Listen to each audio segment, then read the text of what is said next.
이렇게 찬란한 광경은 창녕이 제게 준 선물이었습니다. 창녕, 남쪽 어딘가에 있다는 것 말고는 저는 별로 아는 게 없었어요. 그런데 가보지 않은 곳은 더 끌리게 되어 있죠. 2주 동안 이곳에 머물면서 저는 그냥 마음이 동하는 대로 돌아다녔습니다. 창녕을 잠시 돌아본 저에게 창녕을 한마디로 말해보라고 한다면 저는 길이라고 답할 거예요. 창녕, 길. 아름다운 길이 많은 창녕. 그래서 저는 창녕 추천 명소 5곳을 길을 중심으로 소개하려고 합니다. 창녕 읍내 어느 커피숍 앞에 붙어있던 이 문구를 보면서 이렇게 바꾸면 어떨까 하고 생각해봤어요. 창녕에 오길 참 잘했다 라고요. 그럼 제 기준으로 뽑은 창녕길 5위부터 소개해 보겠습니다.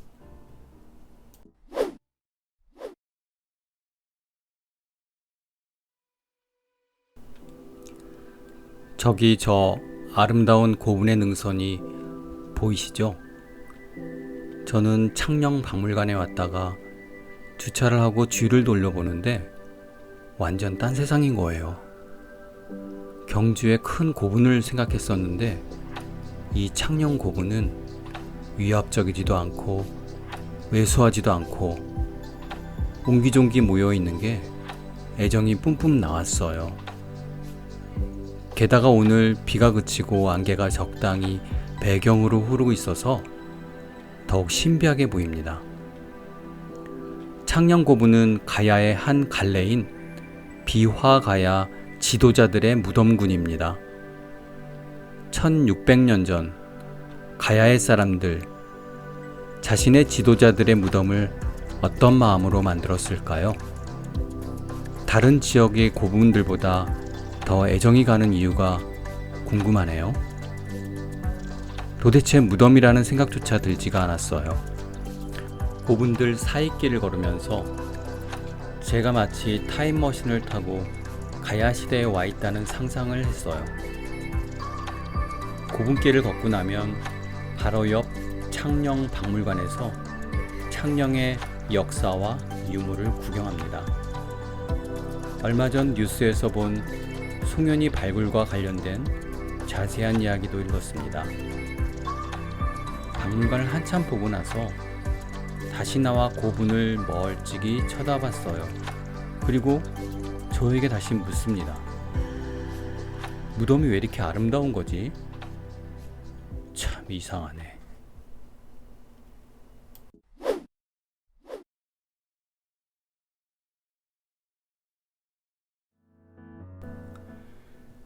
창녕의 으뜸산은 화왕산.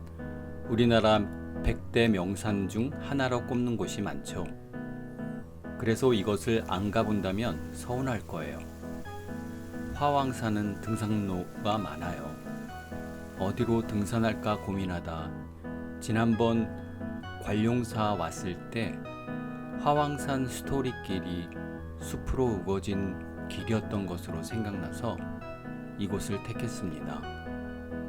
혼자 갔다면 다른 등산로로 갔겠지만 등산하기 싫어하는 아내와 함께 해야 하므로 가능하면 어렵지 않은 길이어야 했어요. 스토리길은 숲이 입구부터 한참 동안 이어집니다.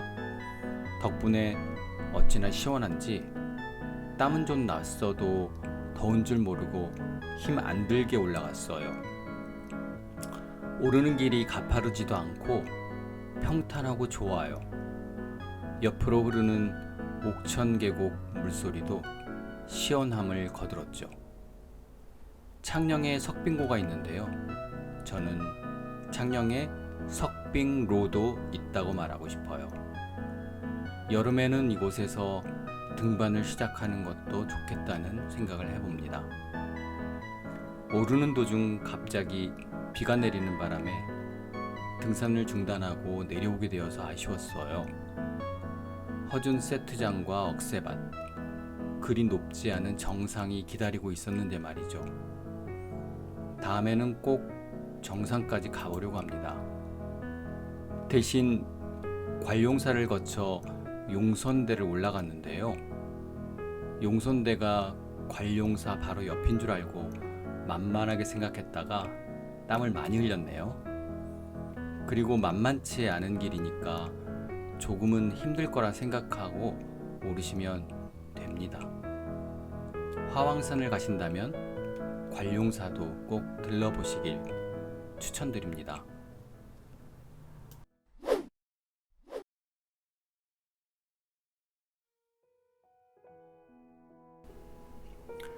창녕읍 동네 구석구석을 거닐다가 우연히 발견한 창녕 천길입니다. 마치 이곳을 오려고 창녕에 왔나 싶을 정도였어요.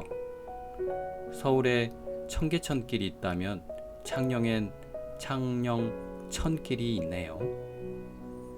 그런데 저는 창녕 천길이 훨씬 더 걷기 좋더라고요.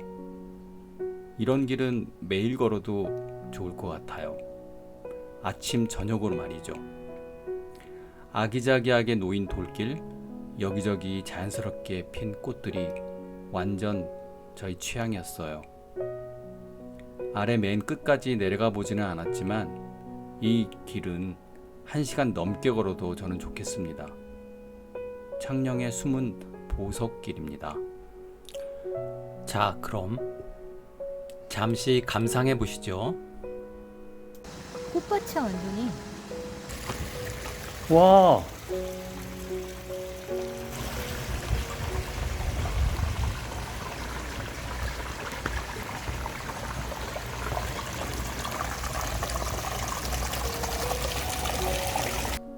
창녕읍 곳곳에 시크하게 놓여있는 유적들.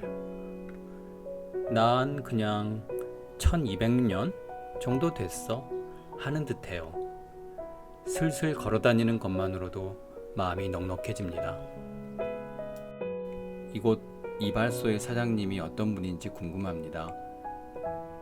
서예와 그림 실력 이 정도라면 제 머리를 맡기고 싶은데 자리를 비우셨네요.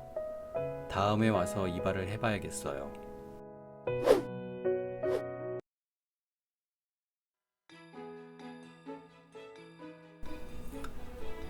창녕에 머물면서 우포늪은 4번 온 것 같아요.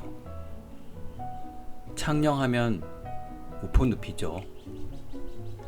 DMZ처럼 원시의 모습을 보존하고 있는 곳 말이죠.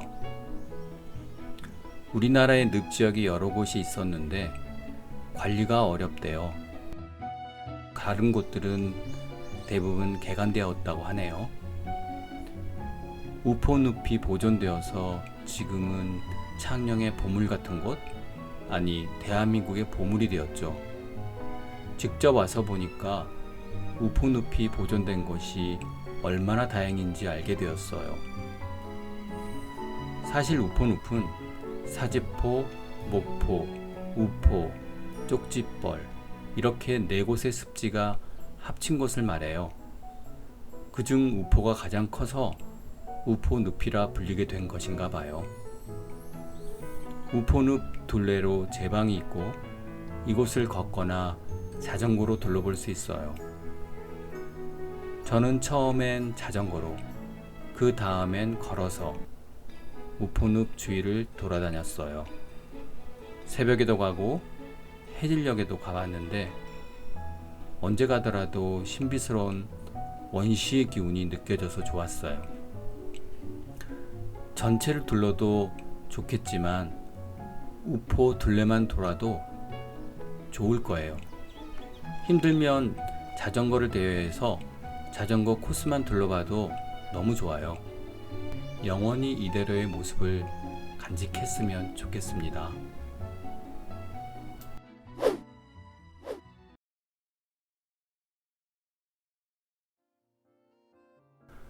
이곳을 창녕의 1위로 뽑은 것은 저의 취향과 잘 맞은 것도 있겠지만 갈 때마다 느끼는 감동이 달랐기 때문이에요. 새벽에 가도, 대낮에 가도, 해질녘에 가도 전 그때마다 와, 여기 너무 좋다.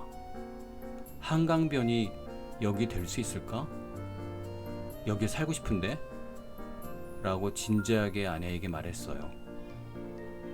남지읍에 있는 부동산 정보까지 알아봤으니 말 다 했죠. 남지 수변공원은 여의도 면적의 60% 정도 돼요. 단일 단지로는 국내 최대 규모의 유채꽃 단지네요. 코로나 이전까지 낙동강 유채꽃 축제가 매년 열렸다네요. 사실 이곳은 남지철교 개비리길을 보려고 왔다가 그냥 한번 걸어볼까 했던 곳이에요. 6월이니까 유채꽃도 없고 화려한 행사도 없었으니까요. 개비리길을 걷고 나서 본 멋진 노을에 먼저 반했고, 그 다음으로 남지철교와 어울린 멋진 산책로에 반해버렸어요. 이 길이 어찌나 좋던지 저녁에도 아침에도 걸으면서 야, 좋다 했어요. 한쪽으로 흐르는 낙동강, 한쪽으로는 아직 어리지만 늠름한 세콰이어 나무들, 그리고 자연스럽게 흩날리듯 핀 들꽃, 어찌나 조화롭던지 매일매일 걸어도 지루하지 않을 것 같았어요. 남지에선 개비리길과 남지철교가 더 알려져 있지만 저는 수변공원길 꼭 걸어보라고 말씀드리고 싶네요. 특히 해질녘이나 아침에 말이죠. 수변공원로와 남지철교가 잘 어울린다고 생각했는데 남지철교의 조형미가 크게 한몫한다고 생각해요. 6.25 때 북한군의 남하를 막기 위해 폭파할 수밖에 없었다는 남지철교.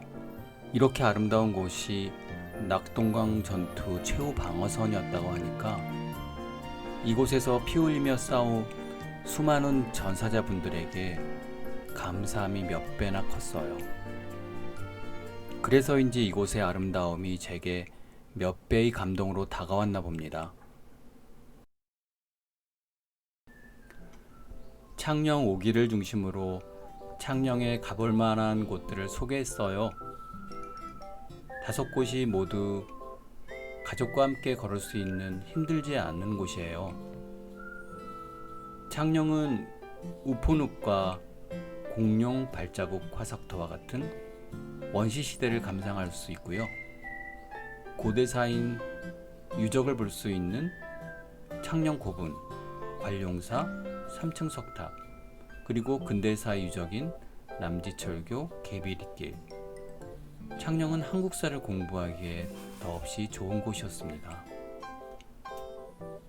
과거와 현재가 잘 조화로운 곳, 창녕. 여유있게 걸으면서 놀아볼까 하는 마음으로 오신다면 정말 좋을 것 같습니다. 이상으로 창녕 5길 소개를 마치겠습니다. 감사합니다.